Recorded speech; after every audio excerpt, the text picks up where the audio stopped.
असीरगढ़ किले के अनसुलझे रहस्यों से उठेगा पर्दा। 5000 सालों से किले में मौजूद है अश्वत्थामा। मध्य प्रदेश के बुरहानपुर में एक ऐसा किला मौजूद है जिसका सीधा संबंध महाभारत काल से है। कहा जाता है कि महाभारत के योद्धा अश्वत्थामा रोज किले में मौजूद शिवलिंग पर फूल चढ़ाने आते हैं। दरअसल मंदिर में एक शिवलिंग है जहां रोज सुबह ताजे फूल चढ़े मिलते हैं। स्थानीय लोगों की माने तो शिवलिंग पर ये फूल अश्वत्थामा ही चढ़ाते हैं। लोग जब सुबह यहाँ पर पूजा करने के लिए आते हैं तो उन्हें पहले से ही फूल और गुलाल भगवान शिव पर चढ़ा मिलता है। कहा तो यहाँ तक जाता है कि पिछले 5000 सालों से अश्वत्थामा इसी किले में मौजूद है। किले में मौजूद तालाब कभी नहीं सूखता। असीरगढ़ किले को कभी कोई लड़कर न जीत सका। समुद्र तल से लगभग 250 फीट की ऊंचाई पर सतपुड़ा की पहाड़ियों पर मौजूद असीरगढ़ का किला भारत के गौरवशाली अतीत को बयां करता है। ये किला जितना वैभवशाली है उतना ही इसका रहस्य भी एक अबूझ पहेली बना हुआ है। इसी किले में एक तालाब भी है। कहते हैं कि गर्मी कितनी भी पड़ जाए लेकिन इस तालाब का पानी कभी नहीं सूखता। कहा जाता है कि शिवलिंग पर फूल चढ़ाने से पहले अश्वत्थामा इसी तालाब में नहाते भी हैं और इसी कारण ये कभी नहीं सूखता। पौराणिक कहानियों की माने तो अश्वत्थामा का वजूद आज भी इस मंदिर में मौजूद है।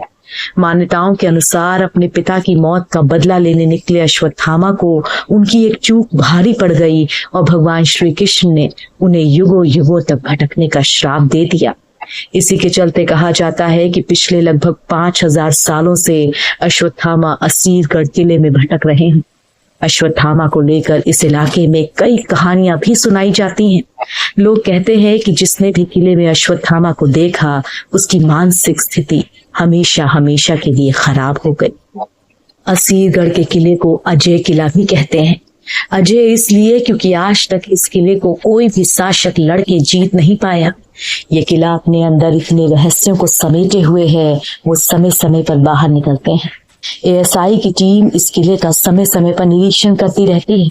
पुरातत्व विभाग को इस किले की खुदाई के दौरान जमीन के अंदर एक खूबसूरत महल मिला।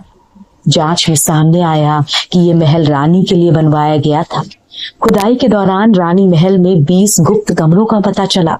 इसके अलावा 4 कमरों वाली जेल भी मिली थी। कहा जाता है कि 1375 ईस्वी से पहले इस किले पर अहीर नाम का एक व्यक्ति रहा करता था जिसका पशुपालन का काम था। इससे उसके पास इतना पैसा इकट्ठा हो गया कि आसपास के राजा महाराजा उससे कर्ज लिया करते थे।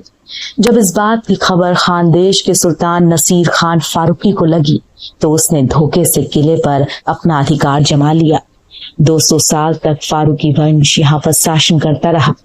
1601 में अकबर ने इस किले को अपने कब्जे में ले लिया।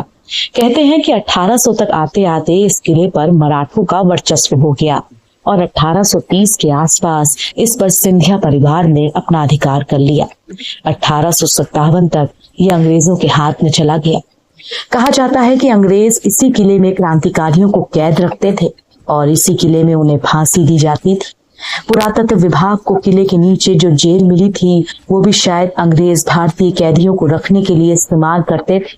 फिलहाल वक्त की मार ने इस किले को अब खंडहर में तब्दील कर दिया है, लेकिन इस खंडहर में आज भी अश्वत्थामा शिवलिंग की पूजा करने आते हैं और यही बात इस किले को बाकी किलों से अलग करती है।